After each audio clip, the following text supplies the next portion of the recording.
ओम शांति। आज प्यारे मीठे भगवान की मीठी मुरली मंथन की डेट है 28 जुलाई 2020।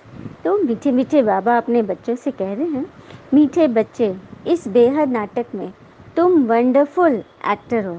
इस अनादि ड्रामा के इसमें कुछ भी बदली नहीं हो सकता।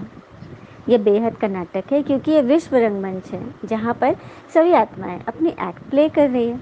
ये अनादि नाटक है, ये अभी बंद नहीं हो सकता और इसमें कोई बदली भी नहीं हो सकता, कुछ चेंजिंग नहीं हो सकती क्योंकि यह as it is nothing new है। जैसा कल पहले हमने किया था ना, अभी बराबर कर रहे हैं। और जो चीज़ हमें परफेक्ट एक्ट में मदद करेगी उसे हम अपने जीवन में उतारते हैं। जैसे कहते हैं ना, respect me, except me, understand मी।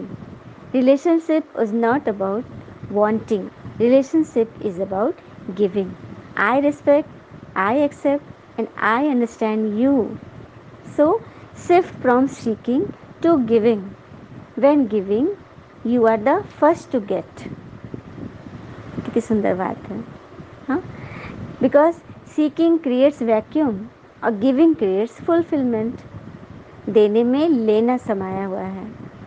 कभी भी दूसरे से उम्मीद नहीं रखनी है कि मुझे रिस्पेक्ट करो, मुझे एक्सेप्ट करो, मुझे अंडरस्टैंड करो, बल्कि मुझे करनी है। आई सब चीज़ में आगे रहें।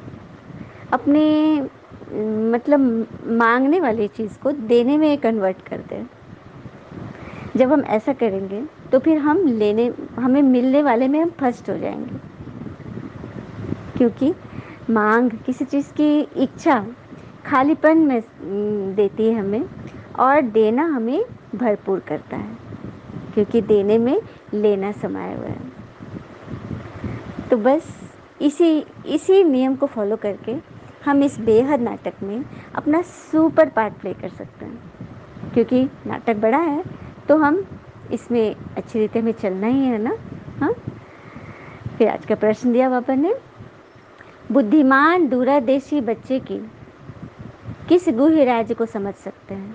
मतलब जो बुद्धिमान बच्चे वो किस गुह्य राज्य को समझते हैं। उत्तर, मूल वतन से लेकर सारे ड्रामा के आदि मध्य अंत का जो राज है वह दूरंदेशी बच्चे समझते हैं। बीज और झाड़ का सारा ज्ञान उनकी बुद्धि में रहता है। वह जानते हैं इस बेहद के नाटक में आत्मा रूपी एक्टर जो ये चोला पहनकर पार्ट बजा रही है, इसे सतयुग से लेकर कलयुग तक पार्ट बजाना है। कोई भी एक्टर बीच में वापस जा नहीं सकता। देखा, बुद्धिमान बच्चों की निशानी, क्योंकि उन्हें बाबा ने आदि मध्य अंत का सारा राज बता दिया। वो सब कुछ जानते हैं कि बीज और झाड़ का कैसे उत्पत्ति होती है, कैसे चल रही है। हाँ, हमें हीरो एक्टर के रूप में अपना पार्ट प्ले करना है और कोई भी एक्टर बीच में वापस जा नहीं सकता। उन्हें इस बात की पूरी समझ है जिससे वो अच्छी रहती इस एक्ट में अपना मतलब महत्वपूर्ण रोल निभा रहे। और बेहतरीन गीत है आज का, तूने रात गवाई सोई के और दिवस गवाया खाई के। बाबा बोल रहे कि ये गीत बच्चों ने सुना, अब इसमें कोई अक्षर राइट भी है तो रॉन्ग भी है। सुख में तो सिमरन किया नहीं जाता, दुख को भी आना है ज़रूर। दुख हो तब तो सुख देने की बात बाबा को आना पड़े। मतलब जब दुख आए तभी तो सुख देने के लिए, सुखधाम बनाने के लिए बाबा को आना पड़ता है। और मीठे मीठे बच्चों को मालूम है कि अभी हम सुखधाम के लिए पढ़ रहे हैं, शांति धाम और सुखधाम। पहले मुक्ति फिर होती है जीवन मुक्ति। मतलब पहले हम यहाँ से शांति धाम जाएंगे बाबा के साथ, उसके बाद सतयुग में जो नंबर 1 आत्मा है वो सतयुग में आएगी, मतलब जीवन मुक्ति में। एक्टर्स घर में चले जाते हैं, वहाँ कोई पार्ट नहीं बजाते। मतलब बाकी एक्टर्स जो है आत्माएं वो ऊपर परम धाम में चली जाती, वहाँ से फिर अपने पार्ट के समय नीचे आती है। फिर आगे बाबा बोल रहे हैं, मनुष्य कहते रहते हैं 6-7 वर्षों में इतना अनाज होगा जो बात मत पूछो। देखो उन्हों का प्लान क्या है और तुम बच्चों का प्लान क्या है। बाबा कहते हैं मेरा प्लान है पुरानी को नया बनाना। बाबा कह रहे कि मनुष्य इसी युग को मतलब एकदम भरना चाह रहे लास्ट तक, लेकिन बाबा कहते हैं कि ये युग तो परिवर्तन होगा। भगवान को मालूम है ना, बाबा रास्ता बताते हैं, श्रीमत देते हैं, याद में रहने की मत देते हैं। अब इस पर चलना है कैसे, यह हमें करना है, हमें सोचना है। और कहते भी हैं ना कि स्वयं के जीवन में अगर हम दूसरों की सफलता को स्वीकार नहीं करते तो वो ईर्ष्या बन जाती है, और अगर स्वीकार कर लेते हैं तो वो प्रेरणा बन जाती है। तो हम सबको एक मैंने दूसरे के लिए प्रेरणा बनना है, और दूसरे से हमें प्रेरित भी होना है, और अपने जीवन को अच्छी रीति चलाना है। क्योंकि भगवान हमें वेद पढ़ा रहे हैं तो हमें हमारी चेकिंग भी तो होती रहेगी ना। फिर आगे बाबा बोल रहे, तुम्हारी यह जो आध्यात्मिक विद्या है ये तुमको पिता ही आकर पढ़ाते हैं। उन स्कूलों में मिलती है जिस्मानी विद्या, शरीर की पढ़ाई होती है ना, यहाँ तो आत्मा पढ़ रही है। भगवान एक ही बार इस समय आकर हमें समझाते हैं, इसको ही रूहानी नॉलेज कहा जाता है। बाबा बच्चों की उन्नति के लिए बहुत सारे युक्ति बताते हैं। बच्चे अपनी उन्नति करनी है तो सवेरे सवेरे स्नान आदि कर कर एकांत में आकर बैठ जाओ। तंदुरुस्ती के लिए पैदल करना भी अच्छा होता है। बाबा कह रहे कि कई बच्चे ना वॉक भी करते हैं तो वो भी है, लेकिन याद में करो तो उससे कमाई होगी। हाँ, बड़े बड़े मनुष्यों की बायोग्राफी पढ़ते हो ना, बच्चों के लिए लिखते हैं कि बच्चे भी घर में ऐसे अच्छे स्वभाव के होते हैं। कुछ कुछ बच्चे ऐसे घर में होते हैं ना जो क्रिएटिव माइंड होते हैं। और कहते भी ना कि बचपन में हम कितने प्यारे होते हैं, क्योंकि हमारे में विकारों की कोई प्रवेशता नहीं होती, हमें पता नहीं होता, हम इतने इनोसेंट होते हैं। और आगे चलकर क्या से क्या हो जाता है कई आत्माओं के। जैसे एक बार की बात है, एक राजा के दरबार में एक चित्रकार रहता था। वो इतनी सुंदर पेंटिंग बनाता था, इतना जीवंत बनाता था, जैसे लगता था कि उसकी तस्वीरें अब बोल देंगी। तो राजा के का एक बहुत बड़ा मंदिर था, उसने उसे मंदिर में फिट कर दिया कि तुम अच्छी अच्छी यहाँ पर तस्वीरें बनाओ मंदिर की सजावट के लिए। तो वो वहाँ पे फिट हो गया और वो बनाने लगा।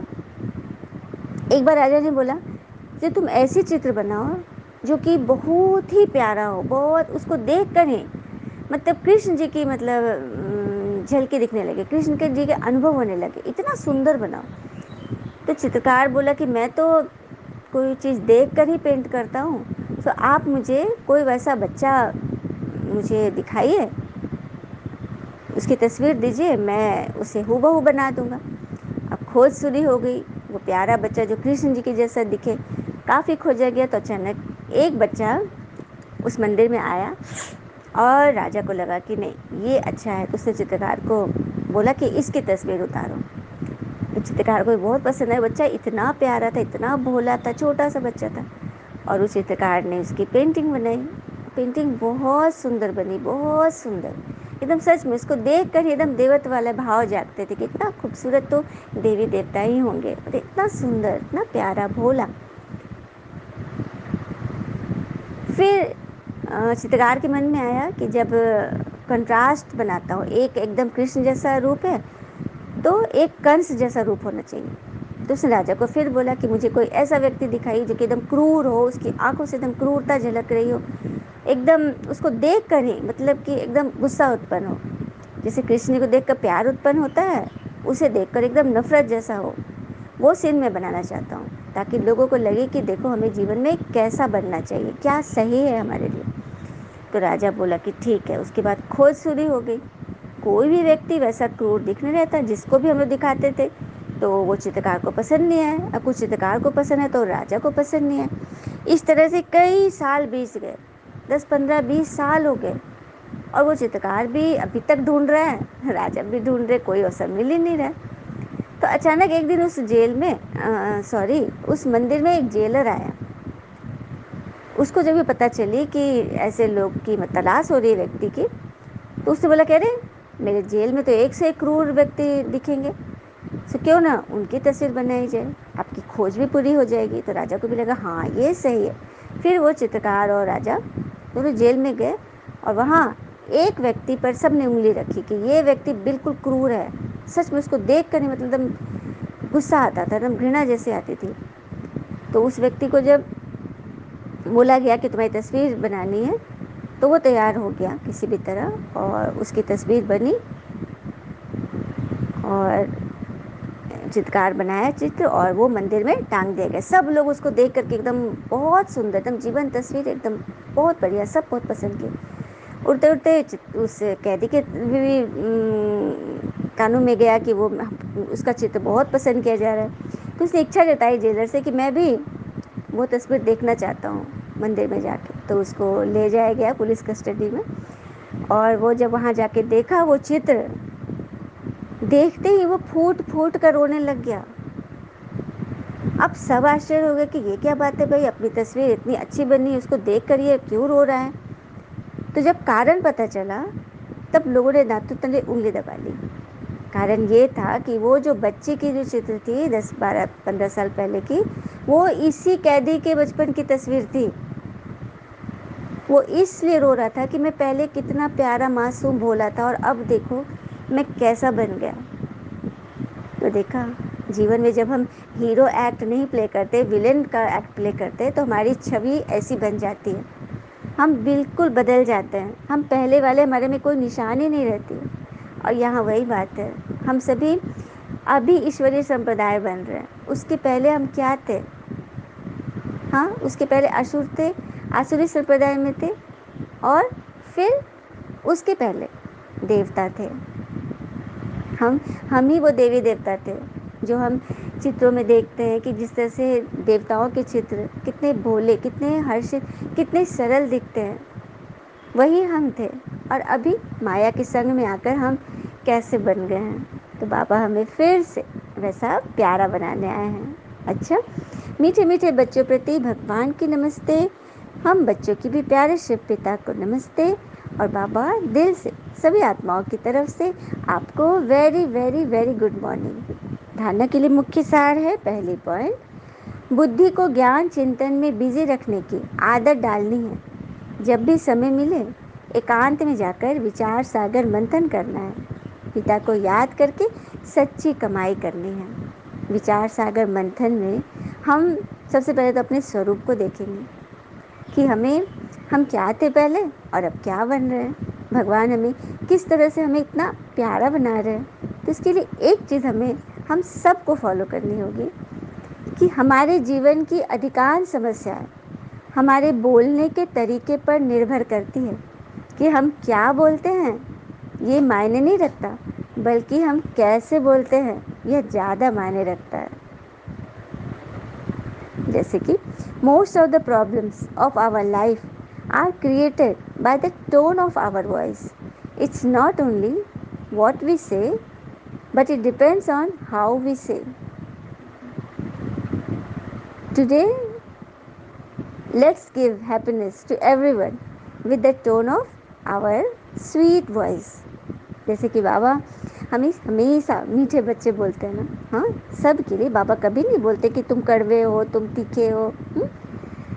मीठे बच्चे सबको बाबा स्वीकार कर रहे हैं। दूसरी पॉइंट है, दूरादेशी बनकर इस बेहद के नाटक को यथार्थ रीति समझना है। सभी पाठधारियों के पाठ को साक्षी होकर देखना है। साक्षी का अर्थ ही होता है कि हम कर्तापन के भान से ऊपर उठ जाएं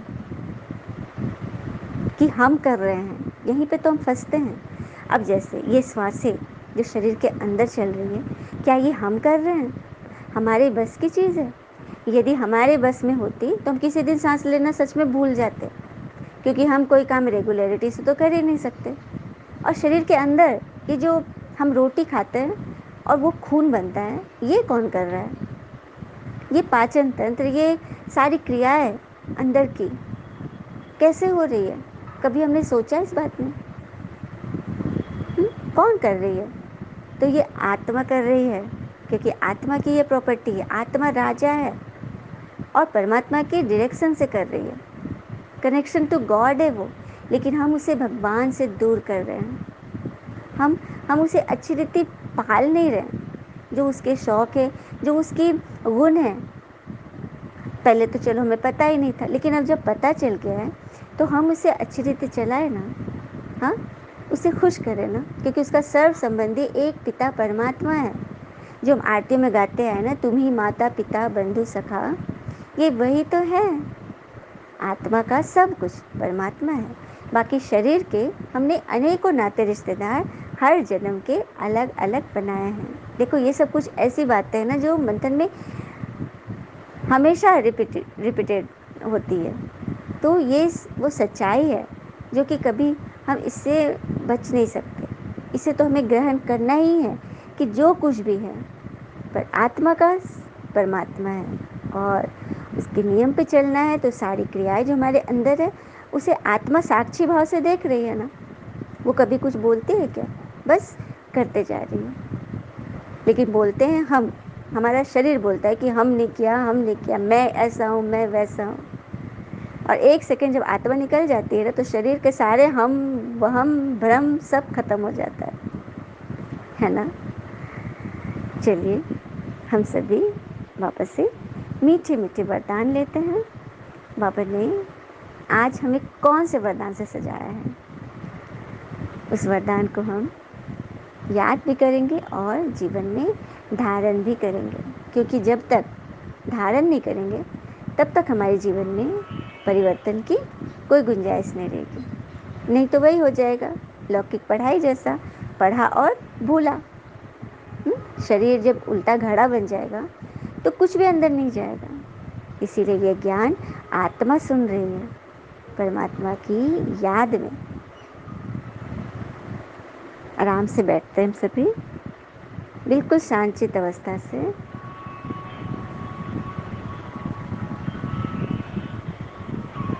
सबसे पहले तो अपने आत्मा की इम्यूनिटी का ख्याल रखें।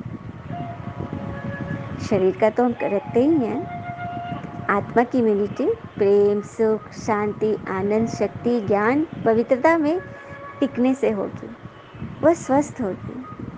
और शरीर के लिए भी है ना, आज का जो समय प्रमाण, वर्तमान समय जो हम इतनी ज़्यादा अपने इम्यूनिटी की ख्याल रख रहे हैं शरीर की भी, तो उसके लिए कुछ एक पॉइंट है जो हमें बताएगी कि हमारी इम्यूनिटी वीक है। जैसे हम अधिक नींद ले रहे हैं, हमारे अंदर आलस्य बहुत है, हमें मतलब भूख नहीं लग रही है, हम बहुत गुस्सा कर रहे हैं, कमज़ोरी फील कर रहे हैं, हमारे शरीर के अंदर की क्रियाएं भी सुचारू रूप से नहीं चल रही है, हम बात बात में चिढ़ रहे हैं, हमारे सर में बराबर दर्द रह रहा है, हमारे शरीर उतना स्वस्थ नहीं है।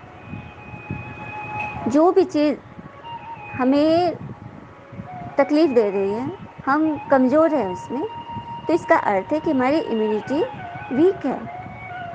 तो उसे हम तीव्र करने का पुरुषार्थ करें, शरीर की भी और मन की भी।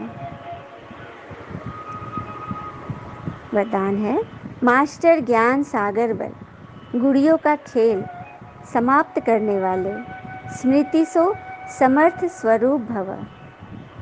मास्टर ज्ञान सागर बन, गुड़ियों का खेल समाप्त करने वाले, स्मृति सो समर्थ स्वरूप भव। जैसे भक्ति मार्ग में मूर्ति बनाकर पूजा आदि करते हैं ना, फिर उन्हें डुबो देते हैं, तो बाबा इसे गुड़ियों की पूजा करते हैं। उसे सजाया संवारा, हाँ इतना मान दिया, पूजा किया और फिर डुबो देते। तो ऐसे आपके सामने भी जब कोई निर्जीव असार बातें, ईर्ष्या, अनुमान, आवेश आदि की जाती है, तब आप उसका विस्तार कर अनुभव करते व कराते हैं कि यही सत्य है। तो यह भी जैसे उनमें प्राण भर देते हैं। मतलब आप किसी की फालतू बातें को, व्यर्थ बातों को तूल दे देते हो, उसको वेटेज दे देते हो, तो जैसे कि उसमें प्राण भर देते हो कि ये जीवंत है, ये सही है, मोहर मार देना। फिर उन्हें ज्ञान सागर पिता की याद से बीती सो बीती कर स्व उन्नति की लहरों में डुबोते भी हो, लेकिन इसमें भी टाइम तो वेस्ट हो जाता है ना। बहुत सुंदर बात है। कई आत्माएं कहती हैं कि चलो सेकंड फर्स्ट थे, लेकिन फिर उसे हटा देते हैं। हाँ, तो उसे हटाने में भी टाइम लगा ना, हाँ वेस्ट गया ना। इससे पहले ही मास्टर ज्ञान सागर बन, स्मृति सो समर्थी भव के वरदान से इन गुड़ियों के खेल को समाप्त करो। अब तो आप मास्टर ज्ञान सागर बन गए हो ना, तो स्मृति सो समर्थी, अर्थात आपकी याद सदा पॉजिटिव रहे, आप हमेशा खुश रहें, किसी व्यर्थ बातों में न फंसे, उसे वेटेज न दें, ताकि हम उसे हटाने का भी हमें टाइम वेस्ट न करना पड़े। स्लोगन है, जो समय पर सहयोगी बनते हैं उन्हें एक का पदम गुना फल अवश्य मिलता है। तो हमें समय पर सहयोगी बनना है, जैसे किसी को जिस वक्त हमारी ज़रूरत है उस वक्त हम उसके लिए खड़े हो जाएं, तो हमें ईश्वर उसका पदम गुना फल देते हैं। अच्छा, ओम शांति। शुक्रिया मीठे बाबा, वो बाबा के प्यारे प्यारे बच्चे। Thank you Baba. All is well always. ओम शांति।